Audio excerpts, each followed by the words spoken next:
Agora que a gente falou das distribuições multivariadas, vamos entrar num tópico bastante importante, em particular do ponto de vista estatístico, que são as distribuições marginais e condicionais. Então vamos fazer a nossa primeira definição aqui, tá? Então, nossa motivação, a gente tem x, um vetor aleatório em Rm, tá? Com m componentes. E aí eu vou decompor esse vetor x da seguinte forma: eu vou separar k componentes, que eu vou chamar x1 até xk, das m-k componentes, xk mais 1 até xm. Não necessariamente essas componentes precisam ser contíguas no vetor, tá? Elas podem estar misturadas, mas por questão de notação eu vou supor que elas estão juntinhas. Eu vou chamar esse primeiro vetor de y e vou chamar esse segundo vetor aqui de z, tá? Então você nota que y é um vetor de k dimensões e que z é um vetor de m-k dimensões, ok? E aí o que a gente vai fazer é o seguinte: a nossa primeira definição vai ser a partir de quem é a função de probabilidade acumulada para o vetor x, vamos descobrir quem que é a função de probabilidade acumulada para uma parte desse vetor, tá? No caso, o y.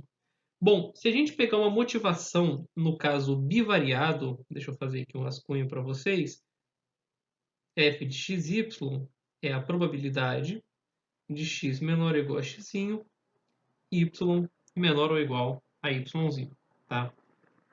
Se eu quiser encontrar a acumulada somente de x, me parece bastante razoável que eu não imponha nenhuma restrição na coordenada y. E isso significa eu essencialmente dizer, ok, deixe y ser um número entre mais infinito e menos infinito, tá? Então, a pergunta que é respondida por essa probabilidade é: quem é a probabilidade de x ser menor ou igual do que x, independente do que aconteça com y, tá? E essa nossa intuição é traduzida, né, se a gente fizer o seguinte cálculo. A gente não pode simplesmente botar y igual a infinito, que infinito não é número. Então a gente vai fazer uma operação de limite.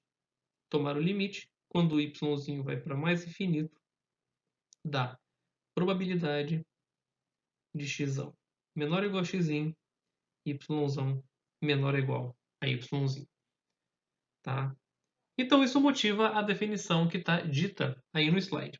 Se eu quiser olhar quem que é a acumulada somente dessa parte aqui do meu vetor e ignorar o que está aqui nessa segunda parte do meu vetor aleatório, então beleza, eu tenho que fazer as componentes relativas a essa parte irem para mais infinito na hora de calcular a minha função de probabilidade acumulada. Ou seja, a minha acumulada marginal somente na componente y, eu vou pegar a minha acumulada de x, tá? Eu vou deixar explícito aqui y e z para ficar bem claro, e eu vou fazer o seguinte limite: eu vou fazer todas as componentes zi irem para mais infinito, tá? E aí eu estou desconsiderando a informação probabilística que a parte que eu chamei de z me carrega, guardando somente a informação relativa a y. Para ilustrar isso, vamos fazer um exemplo que é o seguinte. Bom, você tem uma função de probabilidade acumulada dada por essa fórmula e ele pede que você encontre distribuições marginais de x e y. Eu vou resolver esse exemplo de modo bastante gráfico para deixar as coisas mais claras para vocês. Então, vamos fazer o desenho, né, do domínio dessa função de probabilidade acumulada, que a gente já viu que de fato é uma função de probabilidade acumulada em vídeos anteriores, e ver como é que a gente procede nesse caso. Bom, ela vale zero tanto se x ou y forem números negativos, tá? Se x é um número entre 0 e 5 e y é positivo, ela vale x sobre 5, que multiplica 1 menos e elevado a menos y. E se y é positivo e x maior que 5, ela vale 1 menos e elevado a menos y. Então, lembrando, se eu quiser calcular quem que é a marginal em y, tá? Aqui é x e aqui é em y.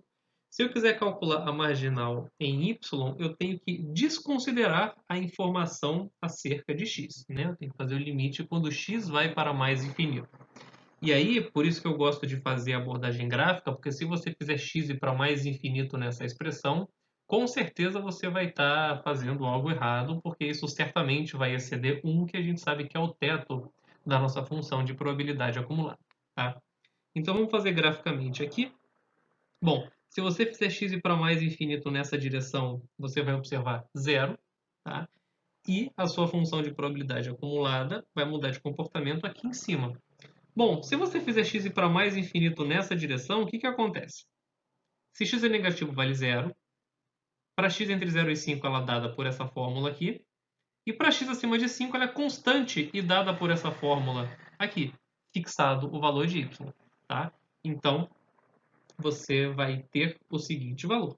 1 menos e elevado a menos y. Tá? Então, fixado y, quando você faz o limite de x indo para mais infinito, o resultado é esse valor aqui. Então, a sua acumulada marginal da variável y é dada por 0 se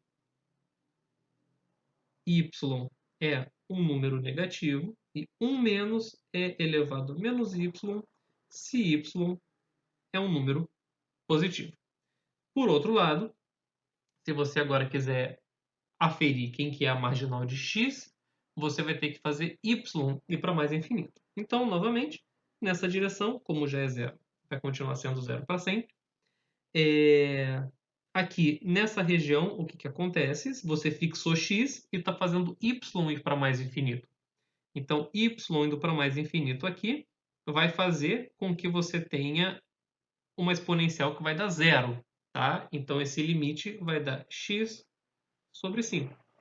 Enquanto que aqui, se você fizer y ir para mais infinito, tá? Isso não depende de x, y para mais infinito, pelo mesmo argumento, essa exponencial vai dar zero, logo você vai observar o valor de 1.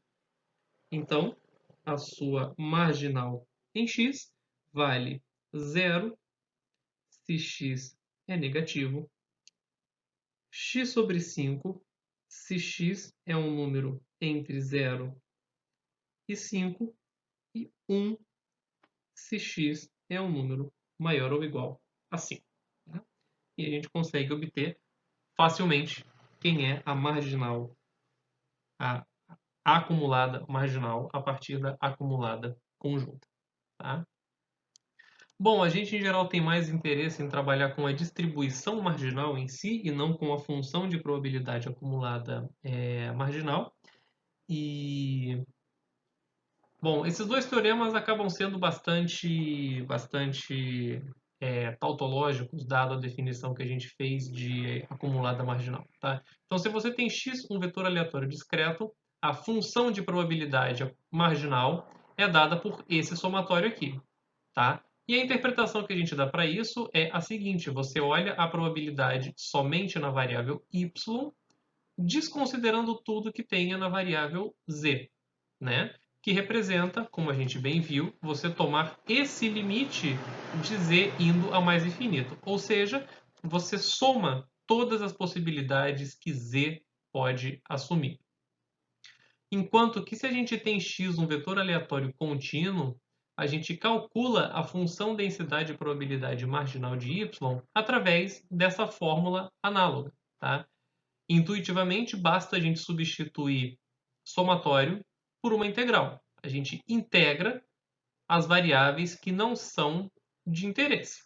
E, novamente, isso está de acordo com esse cálculo da marginal. Né? Fazer o limite indo para mais infinito é o equivalente da gente fazer esse processo de integração. Optei por não provar esse teorema, eu acho que ele acrescenta pouco. É mais importante que a gente tenha essa intuição de que ele é válido dado o que a gente definiu. E para encerrar esse vídeo, antes disso, vamos fazer uma definição aqui da distribuição condicional agora que a gente tem a definição da distribuição marginal, tá?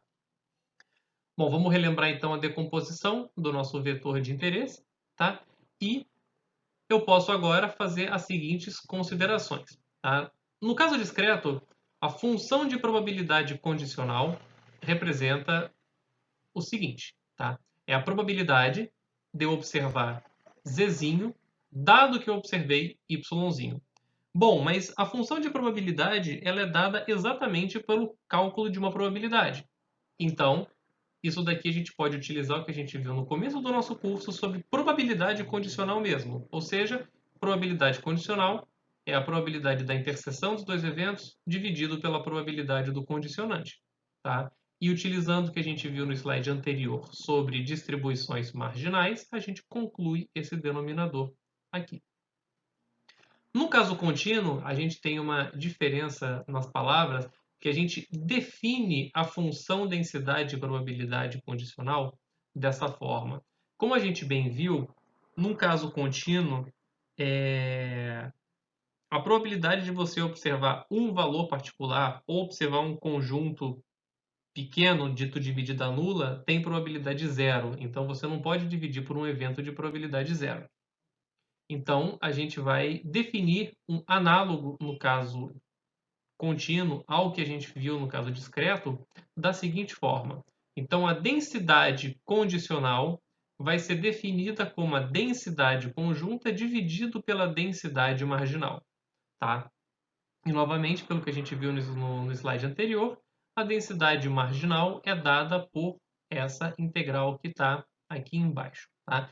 Existe uma outra forma de você chegar nessa equação aqui, onde você faz um procedimento de limite que evita condicionar em eventos de probabilidade zero, mas eu também optei por pular essa parte aqui. E agora sim, para encerrar esse vídeo, vamos fazer um exemplo bastante simples dessas continhas. Então, a gente tem variáveis aleatórias x e y com função densidade e probabilidade conjunta dada por essa expressão. Ou seja, f de xy é igual a x mais y se x e y são números entre 0 e 1 e 0 caso contrário. E a gente quer encontrar a densidade condicional de x dado a observação de y. Então, por definição, isso significa para a gente o seguinte: a gente vai olhar a conjunta f de xy e dividir pela marginal em y. Bom, dado que eu já tenho a conjunta, eu preciso calcular quem que é a marginal. Tá? E a marginal, como a gente bem viu, basta que eu integre na variável que não me é de interesse a conjunta, ou seja, integral de 0 a 1, x mais y integrado em relação a x. Quando você fizer essa conta, você vai ver que o resultado vai dar y mais meio para y entre 0 e 1. E, finalmente, quando você faz essa divisão, tá? A sua condicional de x dado y tem densidade dada por x mais y dividido por y mais meio, tá? E isso vale para x entre 0 e 1. E lembre-se do seguinte, isso aqui é uma função somente de x. Somente x é variável e y está fixo, porque você está condicionando na observação do x. Então, apesar de ter duas letras aqui que você identifica como variáveis, y é constante e somente x que está sendo variável aqui. E, finalmente, para fechar com uma breve intuição, o procedimento de calcular uma distribuição condicional pode ser ilustrado graficamente da seguinte forma para nós. O que a gente está fazendo, então? Bom, esse gráfico aqui, em formato tendencioso de sino, é a densidade da conjunta para você. Tá? E uma vez que você observa o valor de y igual a y0, todas as suas possibilidades de x necessariamente vão estar restritas a essa reta aqui. Tá? Porque você já fixou y0 como sendo observado. Bom, se você considerar essa função aqui, f de x, vírgula y0, ela vai ter esse gráfico aqui, porém, potencialmente, isso não vai ser uma densidade para você, porque nada te garante que a área abaixo desse gráfico aqui vai ser 1. Então, você divide isso por uma certa constante normalizadora, tá? Você divide isso daqui por quem? Pela integral de menos infinito a mais infinito, f de x, vírgula, y0 dx, tá? Conforme a nossa definição no GIS. E aí sim, após você fazer essa normalização, você vai ter o gráfico da sua distribuição condicional, que aí sim integra 1. Ou seja, o procedimento de você calcular uma densidade condicional é simplesmente você fatiar o gráfico da conjunta num ponto de interesse e renormalizar para que isso de fato te dê uma densidade. Isso independe da dimensão que você esteja considerando. O desenho está na dimensão 3, porque é o máximo que a gente consegue fazer, mas a mesma ideia acaba valendo em outros cenários também.